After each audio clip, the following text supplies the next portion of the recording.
All right, hello everybody. It's the Meister from Brews and Tunes. Cheers! I am super excited today. I'm chatting with the one and only drummer extraordinaire, Mike Wyatt from, of course, Violation of Sanctity, Fragmented Aura. God, you've been in so many bands. Necrotheist. Necrotheist, Kissing You. Yeah, Bound by Blasphemy. Bound by Blasphemy is the killer one. bands. Yeah. So Genecost, I did Genecost for a long time. Yeah, that's right. Yeah. So yeah. Hardworking guy. Anyway, Mike, awesome chatting with you today. How you doing, my friend?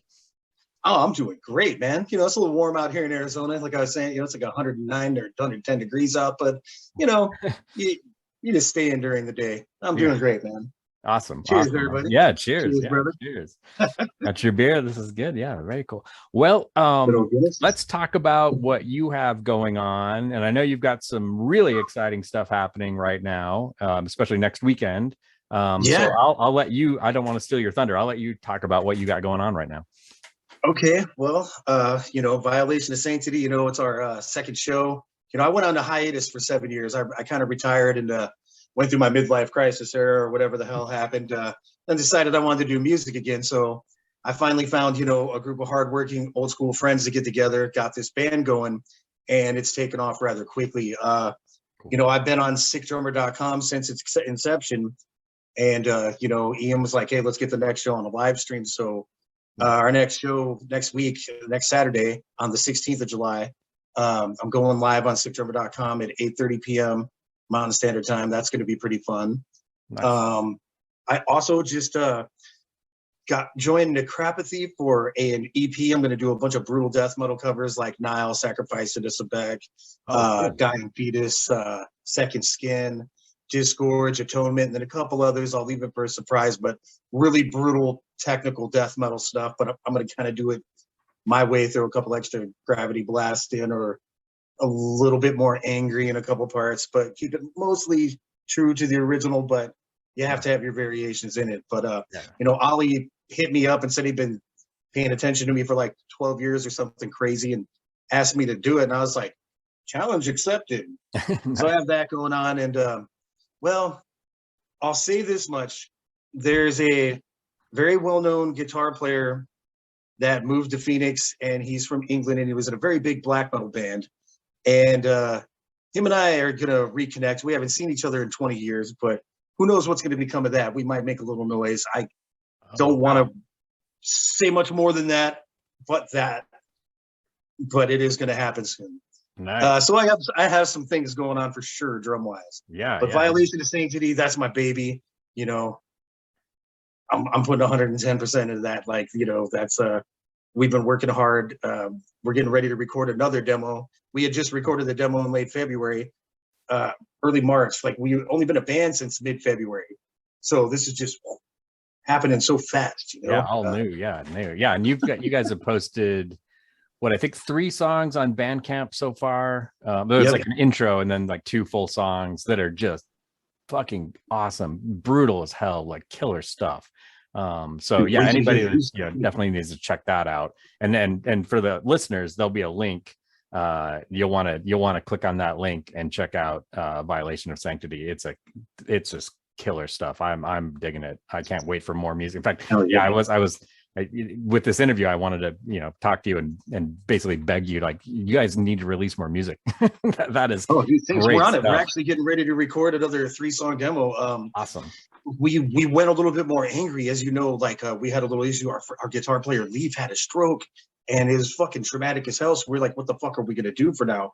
And he's better now. He's out the hospital. He's getting better. He's walking again. He's getting movement back in his head. He'll be back with us soon. But it left Charles, Josh, and I in a predicament. We're freaking out, like, oh God, what are we gonna do? So instead of, like, we were gonna have a fill-in guitar player, but we're like, nah, we can wait it out for Leaf. So what we did for now is we had Josh throw distortion on his bass a little bit more for the live thing. You guys will see. And then we've wrote 3 new songs. And because of the tragedy, we just went a lot more fucking angry. Like, the new shit is ferocious, dude. We're gonna play 3 new songs.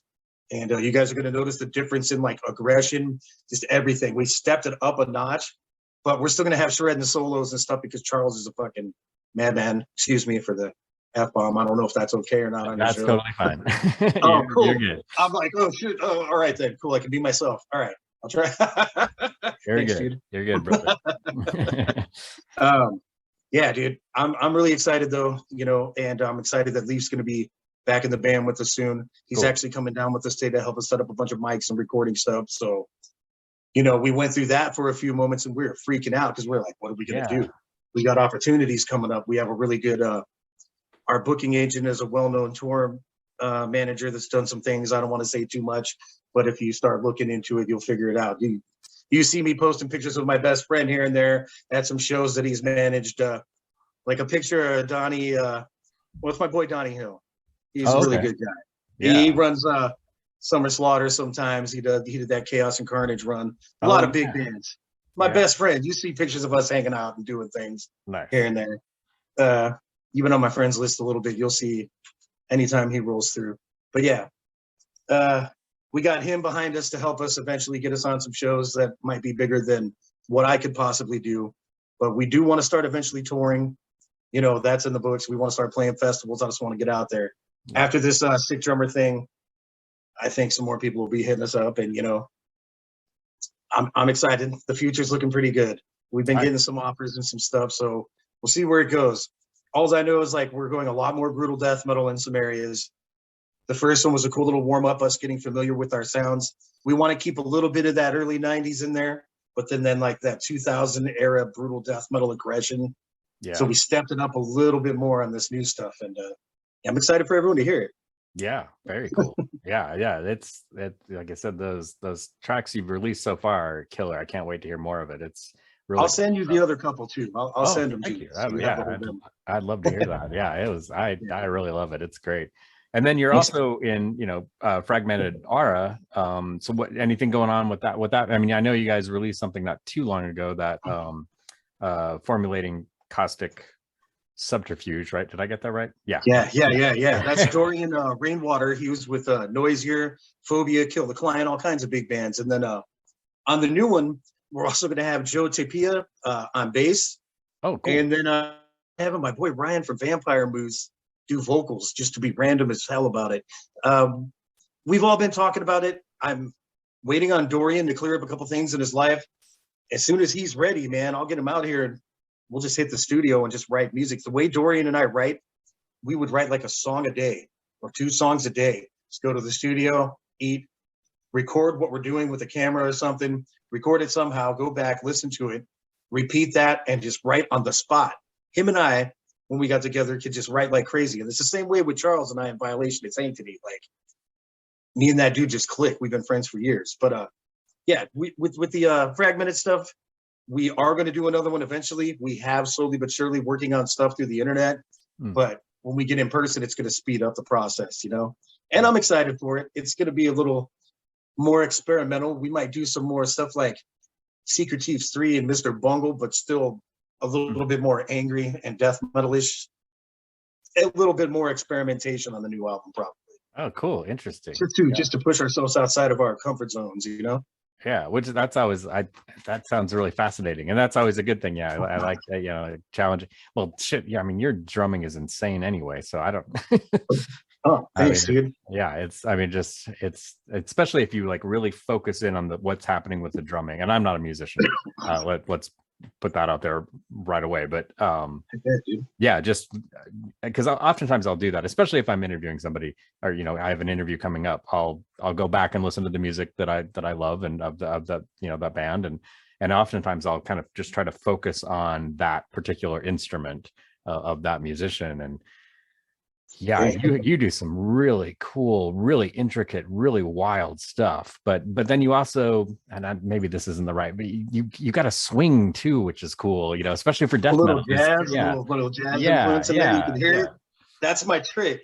All right, so I like to do like 80% different styles of blast beat per song, a little bit of 10% of double bass, and some 10% kind of experimental, kind of John Merriman, Cephalic Carnage like influenced, or like Buddy Rich, maybe, you know, just a little jazzy, little, just go off a little bit here and there. That's the trick, you know. And then some people used to give me crap, like in my old bands, because I'd be sitting there hyper blasting. gravity blasted and I'm making silly faces. And they're like, dude, you're making it look too easy. You need to stop. You're kind of, it would mess with certain people's egos, I guess. I don't know. I'm just having fun, you know. I've been playing drums long enough that I know that if I play relaxed but brutal and just stay on my game, that it all, you know, it just flows. Yeah. There we go. Yeah. Nice. Nice. It's almost like an art, like some Zen or something, you know, some ancient drummer secret. No, it's okay. All right. Yeah. I love it. I was curious, kind of to circle back a little bit with Violation. You know, you had mentioned, you know, before, and you know, and that, and you know, this was very notable that yeah, you stopped playing for 7 years or so, 6 or 7 years. Oh. What was the catalyst? What made you decide to get going again? What was there? Something? There we go. I didn't want to talk about the downfall because I'm not going to be about the drama. I'm going to be the bigger person, walk away from any drama stuff, like I said. But the reason I got back into it, I was actually backstage hanging out, and this is a good one. I'm glad you asked this. So I'm hanging out with Obituary. You know, I'm going to see my boys hang out, and they're with I believe it was Prong and Hatebreed, all kinds of big bands. You know, so whatever, we're out back, we're taking a little break, a little smoke break. I'm hanging out. I run into Mike Hamilton. I realize my boy Mike Hamilton from Exhumed and Deeds of Flesh is Obituary's drum tech. And he mentioned some things. He's all, you know, Mike, why aren't you playing drums? And I'm like, you know, I can't. I'm like, I'm thinking about coming out of retirement, out of my hiatus, and doing it again. And he looks at me and he goes, you know, I've seen some things. I've seen some dumb, you know, former band members saying stupid things. He goes, you know what you need to do, bro? Get out there. He's all, kick everyone's ass, beat the fucking drums into submission. He's all, just get back out there, bro. Get some serious people. And so I took Mike Hamilton's advice, and I still give him props. You'll see, you know, he's there behind me, like liking a lot of the posts. You'll see him on there. Nice. I've known Hamilton since, Jesus Christ, man, since he was in like Vile going into Deeds of Flesh. So like back in like the late 90s. Yeah. You know, I go back, you know, I'm from the old school. I was always opening up for like a lot of bigger bands back in the early 90s out here in the Phoenix scene. Like I can remember, okay, so early Phoenix scene, I remember Psychic Pawn, you know, Noctamaron, you know, Disinhumed, Jesus Christ, Excessive Bleeding, like the original OGs that like helped make a death metal scene. Yeah. In Arizona, before Landmine Marathon, before freaking Gate Creeper, before all these other generations, we were there pioneering it, hanging out with everyone back in the day. So, you know, building a network is very important throughout the years, and staying cool with everybody, you know. Yeah. Kind of trailed off a little bit there, but hey, dude, forgive me there.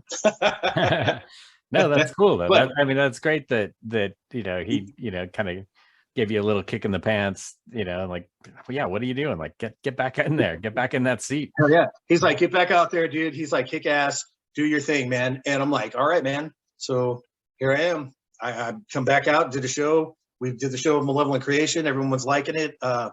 We got interviewed by my friend Angie Miranda and Shane from Phobia's with Narcotic Wasteland the day of that show. We got interviewed by my friend Angie anyway. She works over at Shane from Phobia's shop, Hypertension, and I go hang out over there because it's not too far from where I'm at.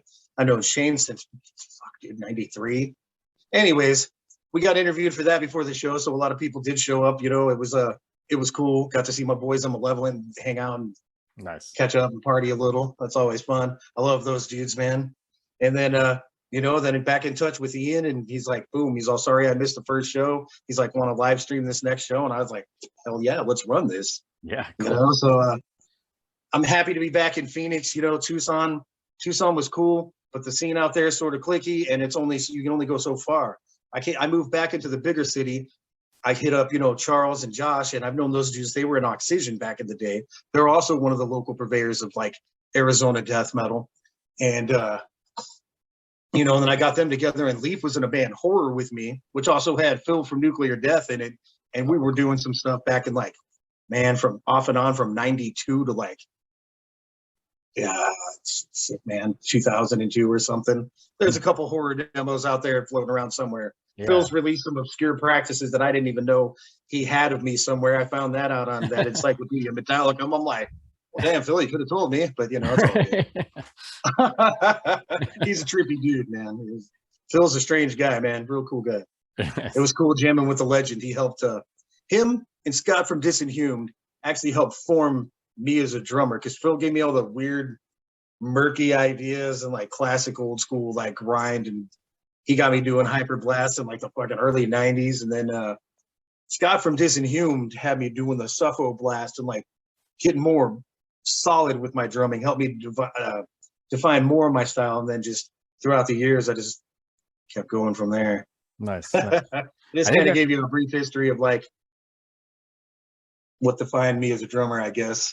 Yeah, no, that's cool. Well, that's a good segue. That really dovetails well. And I was going to ask you about, you know, kind of your starting as a musician. Like, when did you come from a musical family? Like, what got you into drumming? When did that start?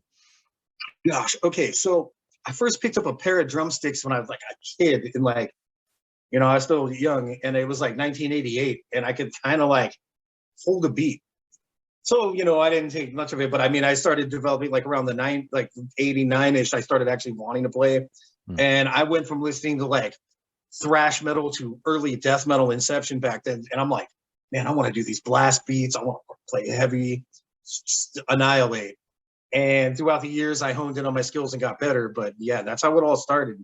And then I listened, you know, my favorite drummers are like Gene Hoglan, Buddy Rich. You know, I like Alex Cohen and stuff. And that Mahar dude, that crazy, man, I post a lot of his videos, man. Some crazy jazz drummers, to like Sean Reinhardt, to like brutal stuff, like, you know, Lord Marco. And then like, I don't know, I noticed that there's only so many drummers out there that can do the super hyper blast and gravity blast, like John Langstrength, you know, Lord Marco, me. Just so many others can. And a lot of people are really good at those doubles. I play really fast double bass, but I do not do doubles. But I can get almost to those speeds without it. Just practice, man. Play, you know? Yeah.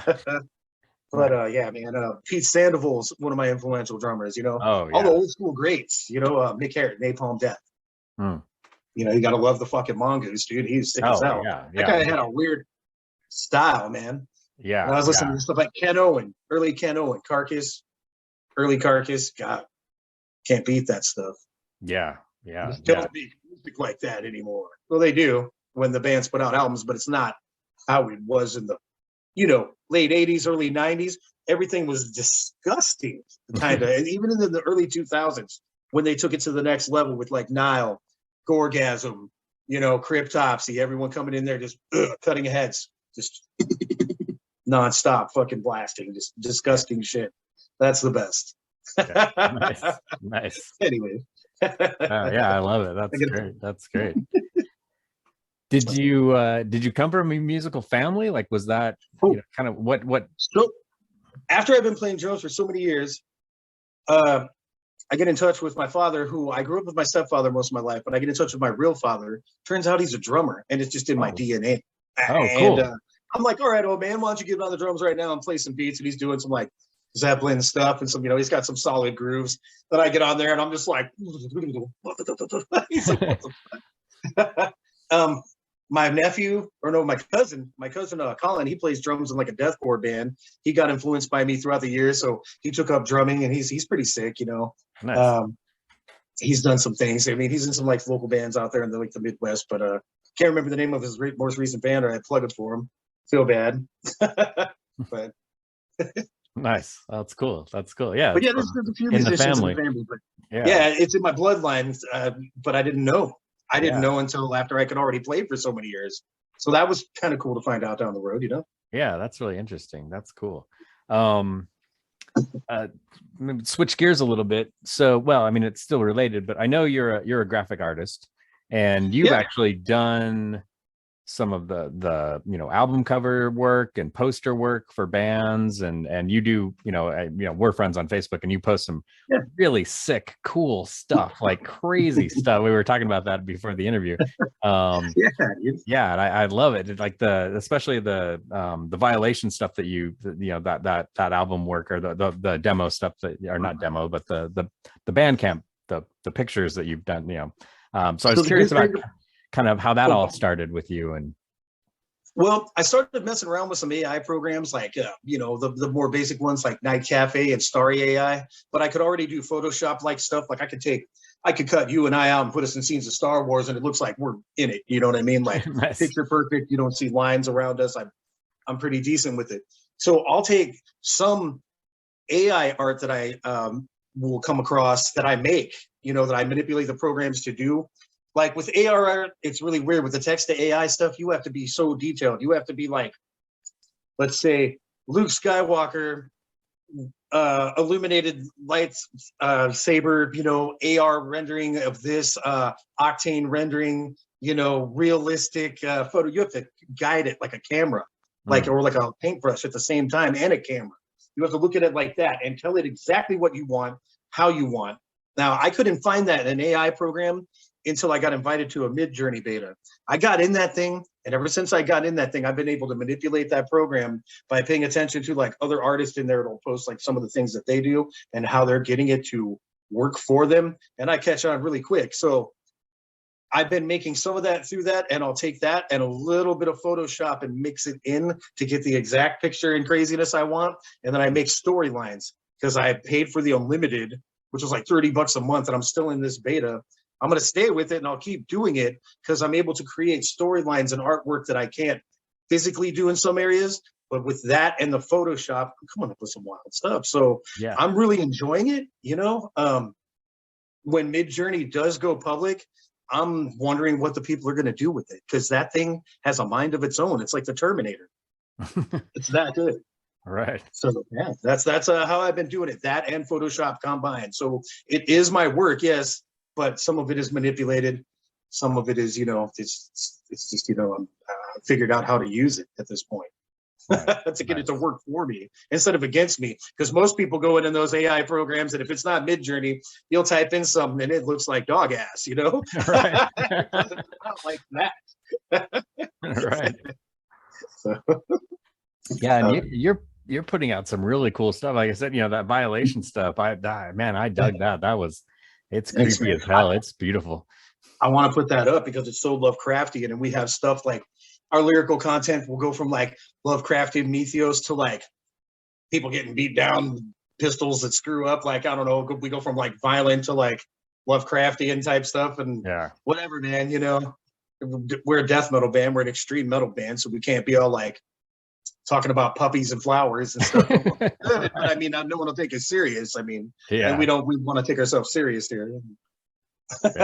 Yeah, no, it's really cool stuff. Have you done work for other album or other bands? I've just done flyer work for like local promotion companies, and I've actually had a couple people hit me up for stuff like for like their companies and stuff, and I've been working on that. And I'll do fonts and like certain images for like certain stuff, and I'm making I'm getting ready to launch a bunch of dead celebrity NFTs that are really disgusting, dude. I mean, I got Robin Williams. I got some stuff that people are going to go, whoa, dude. And the freaks in overseas are probably going to buy it all up. But I'm going to launch that on my buddy, the company I work for on YoCoin. I'm going to drop it on their server sooner or later. So we'll see how that goes. I mean, I don't even care if I make a penny. The fact that artwork is going to be seen by so many people on servers just makes me happy. Because, I mean, it's, it's getting my name out there. Yeah, definitely. Yeah, that's cool. I was just thinking, dude went there, dude. I got Easy E on his deathbed, like coming up looking like a zombie with like, oh, dude, I shouldn't give it away. You guys will just see when it happens, it'll happen. And it's going to be crazy because I've kept them on reserve. It's the stuff I don't show you guys. Right. Yeah, cool. Oh, nice. Yeah, I can't wait to see it. Yeah, but I was just thinking like, because your art is so cool and it's so interesting and like vile in a good way, like it's just like kind of shocking, brain, man. I just said, but I'm very sarcastic. I'm always joking around. Oh yeah, I love it. It's great. When things are really dark, I'm that dude who's like, yo, what's up, man? Start just joking with everyone, get everyone laughing, like, oh, this mood is too serious. I'm not functioning on this vibrational frequency here. You know what I mean? Nice, that's cool. But yeah, I was just thinking, just looking at your art, like, I think other bands need to hit you up. Have you? I know you're a busy guy, but I think, I'd be glad to take it on. Yeah, I'm really your sick album of cover lining the logos and like just lay out some designs, no problem, all day, man. They hit me up. Yeah, you should. I mean, I want you to focus on your drumming, of course, but yeah, I think, yeah, that's definitely. Well, I do both. I work on art in the morning, and then, you know, in the evening, or afternoon, when it gets a little cooler out and it's not as bad, we travel onto the studio. You know, like my guitar player has a whole on recording studio here, but our rehearsal studio where my drums are on the other side of town in Phoenix, so we have to drive like 30, 45 minutes to go to practice. But then there we have a whole recording set up and all kinds of stuff. And so, yeah, during the morning I work on art. In the afternoon I'll go and, you know, screw around with recording equipment and drumming and whatnot. Been very busy lately. I have like no social life, and I need to make some more friends out here in Phoenix. I've been trying, you know, so I have a small clique to hang out with when I go out with. But work in progress, you know. I've just been very busy. It sucks. People have been hitting me up to hang out, dude. And I'm like, I'm busy. I'm working on these things. Hit me up after next Saturday when I'm a little less focused on doing all this stuff. I got big things going on. Do you and you kind of hinted at this a little bit, and maybe I don't know if you can talk about it or not, but so Violation, do you guys have other stuff lined up? I mean, maybe it's too early. Do you have like festivals lined up? Do you have, you know, things in the works, tours? I'm starting to hit people up, and I'm starting to contact promoters. I'd like to do an opening tour support run for some bands. Like, I've been hitting up people. I know a lot of people, so I'll just like write them personally. Hey, if you guys need opening support, or you guys want to do a West Coast run, I'm open to it. As long as we, you know, gas prices are a little crazy, we're not going to ask like an arm and a leg. We're probably going to want like, you know, enough to get to the next town and just be okay, sell some merch, and get a place to stay. Like, we're not going to be asking an arm and a leg when we go on the road. And we'll try and do like an opening support thing. You know, we'd like to. So if any bands are interested in doing a West Coast run, you know, hit me up. Any bands that are going through, you know, check out our music. And man, y'all know me anyways. You know, I'm easy to work with. So let's run it, you know. I'm about it. You know? Nice. So if anybody sees this, it is, you know, I've been hitting some people up. I do want to do festivals. I've hit up a couple of the festival owners, and I've told people, you know, I go and promote myself the best I can, but I don't want to come across as a narcissist or like anything like that, because I'm the furthest from it, dude, you know. Right. I go and have a good time, hang out, and I'm like everyone's best friend, like, yo, what up, guys? Big party. Yeah. Nice. Yeah. Nice. It gets you a lot further, you know. Right. That's cool. So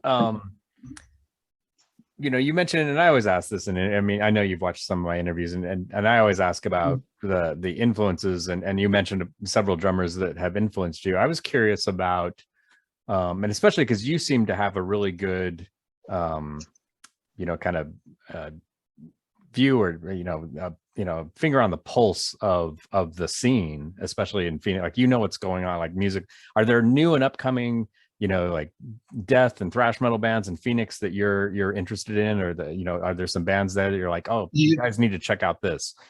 You know, actually, there's these kids, Misanthropic, that are really good, that are a new local band, and I just ran into them when I was drum teching at the Suffocation show and started talking to a couple of them, and I checked out their music, and these guys are like fresh out of high school, and they're playing some like sick stuff, blast beats.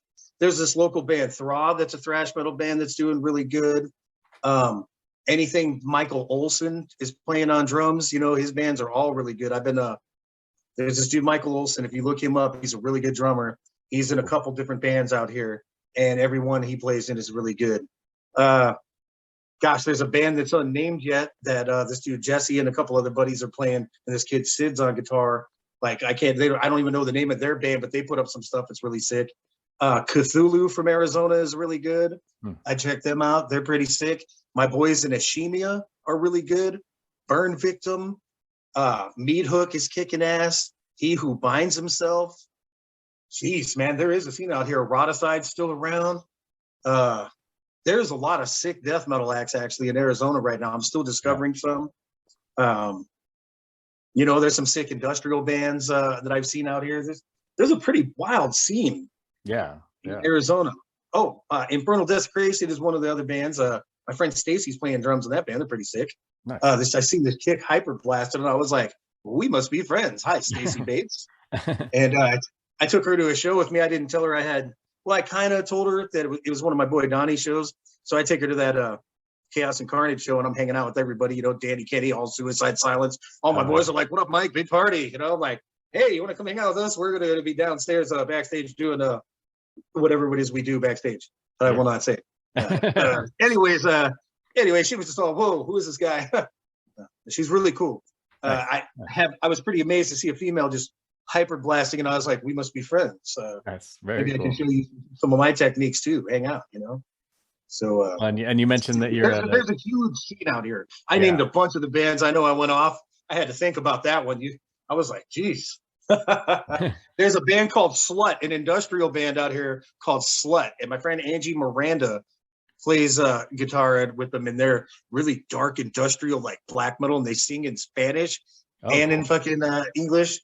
Really sick, dude. They were like early like Tartaros or like some sort of black metal Demi Moore gear shit mixed with industrial too. Oh wow! I go hang out with her, and I was just like, it's a lot more sick than I thought it was going to be. And that's the only thing I can think of. Like besides all those extreme bands I just mentioned, I tried to get everybody. I think Unholy Monarch. There's a couple others, you know. Geez, man, I need to get out a little bit more. I'm still getting to know some of the newer bands, but there it is. Yeah, that's impressive. Yeah, that's cool. That's cool. And I've only gone out a couple times too, mind you. Wow. You know, really? I've been social to a point, but only go out into the shows, and I can't make all of them. Like I'm going to go out to a Decrepit Birth show because I've known everyone on that tour package. Everyone, they're all my friends. So I'm looking forward to that one. Oh God, I can't wait. Nice. I'm kicking myself. Yeah, there's just so many shows right now. It's hard to. It's hard to hit everything, especially if you're working full time and everything. Yeah, it's tricky. It's hard. Most of the time I'm on the guest list, and it's hard for me to make most of it. Dude. Yeah. People are just like, yo, you're on the list, and I'm like, all right, dog, I'll be there, man. If I got a +1 or what's going on here? I don't ask for these things. They just hit me up. You know what I mean? Well, I felt bad because I interviewed not too long ago. I interviewed both Ronie Parmer and Joe Howard, and I missed the show. Oh shit, dude! You would have loved those guys. I love those dudes. By the way, both those guys are amazing people. I've actually known Joe Howard. I've known Joe. Jesus, dude. 15, 20 years. I don't know, dude. I've known him a long time, dude. We're from the scene, like before I had taken a hiatus. Yeah. And then Ronie, I mean, dude, he's just badass. I mean, he's been in all kinds of bands, Angel Corpse, Brutality. I love, finally meeting him in person when I got to hang out with him. And I've been talking to him for years. I love that guy, man. Yeah. I mean, I love down to earth and just laid back. He's just, really nice guy. Really nice guy. And a lot of us drummers in the underground, we actually all talk a lot more than people think, I'll be in a chat with all kinds of people and we'll just be joking about this or talking about that. It's good to keep in touch with friends, and the wonderful thing of the internet, we all stay connected. You can just dial up and be like, hey, what are you guys doing? Big party. Yeah. What's that? Yeah. Well, and you mentioned that you do drum tech for Suffocation. I didn't know that actually. Well, no, cool. I just helped for a show. I'm not like their official drum tech, but I mean, okay. So when they came through, Dave was just like having a day. He's like, you don't want to help a little bit? And I was like, oh hell yeah, dude. I've known all those dudes forever too. Terrence and I go back, but Dave let me help like co-drum tech. So that was cool, Yeah. I'm not officially like that guy. Don't get me wrong. I don't want to put that tag on myself, but I was privileged and honored to do it because I mean, Eric's a cool dude. I've known Ricky since Jesus, I don't know. Derek since he was in Deprecated. I mean, dude, we go back, bro. Terrence since forever. I knew Mike when Mike was in the band, Josh Barron, all the OGs. So like, we just go back, dude. That's extended family right there. They're not even like, I never fanboy out on them. I call half of them half the time, like, yo, what's up, dudes? How you guys doing? Nice. We're homies. That's cool. family forever right there. So anything I could do, I offer it anyways too, Yeah, that's really cool. Yeah, and I'd love to hear that. It's great to hear that the community, not just the drumming community in the underground depth, but just the community at large is pretty tight. It's always, I was at a festival not too long ago, and it was just cool to see all these musicians, like some of my heroes, and they're all just talking with each other and giving each other hugs, and some of them hadn't seen each other for a while, but it was just cool to be part of that and see that experience and just that camaraderie and brotherhood. And yeah, it's a cool experience. It's really, I would imagine, you know, being part of it's even better. I just remembered one more local band to give a plug to. Oh, sure. There's two more actually. Conniption Fit with Natalie. That woman is insane, man. She's a little trooper, I tell you. And Thrash Can, these dudes that have like a little raccoon freaking mascot, dude. They're like heavy ass thrash, like Municipal Waste or something, but they got a little death metal in there too. I enjoy their stuff. Those dudes were pretty cool. Very cool. So there we go. Now that I've thought of every local band I could give a plug to, and nice. I see doing something, actually going further than just being little demos and stuff. If they stay focused and they just stay on their game, you know, and promote themselves proper, they'll make it. Very cool. Very cool. Well, Mike, this has been a pleasure and really fun chatting with you. But I do have one last question. Of course, my blog is Brews and Tunes. I pair, you know, beer with heavy metal and hard rock. So it's say like a Friday night, Saturday night, you're hanging out at home. If you're not at a show, what beer are you drinking and what album are you spinning? Oh, wow. Well, you know, I'm a big fan of stouts, so I regularly I like to check out Russian Imperial stouts. You know, Guinness is my go-to because it's hard to find certain stuff. But I've really been wanting to try that Cannibal Corpse one, that Irish stout. Oh, yeah. I'm jonesing for one of those, but I can't find them anywhere. If I have to order the damn thing off the internet soon, I'm going to order a 12-pack of that, I swear. You know, known Paul and the Voice for a long time, but that beer looks great. Yeah. And music-wise, geez, man. Sometimes I'll be listening to anything from like Igor for the glitchy, weird, crazy beats that the dude's done to like, gosh, man, what have I been listening to lately? I've been listening to a lot of like Gorgasm and Deeds of Flesh, you know, cool. Just this disgusting, hyper blasting stuff. That new Origin, Insanity. That one's pretty good. Very cool. Very cool. That is awesome. Well, Mike, like I said, this has been a pleasure and an honor chatting with you. Dude, you too, man. This has been awesome. I'm loving this. I'm like, I need more interviews like this. Yeah, this is fun. Myself. Yeah, this is great. And so, so everybody watching, you know, please look in the description. There are links to the pages, to Mike's bands. You'll definitely want to check that out. Definitely check out that the Violation, that Bandcamp page, because that is some killer stuff. Yeah. So we're gonna be putting some merch up soon. We got a couple designs in the works. Awesome. Well, cheers, man. Thank you so much. Dude, thank you for having me, man. This is awesome.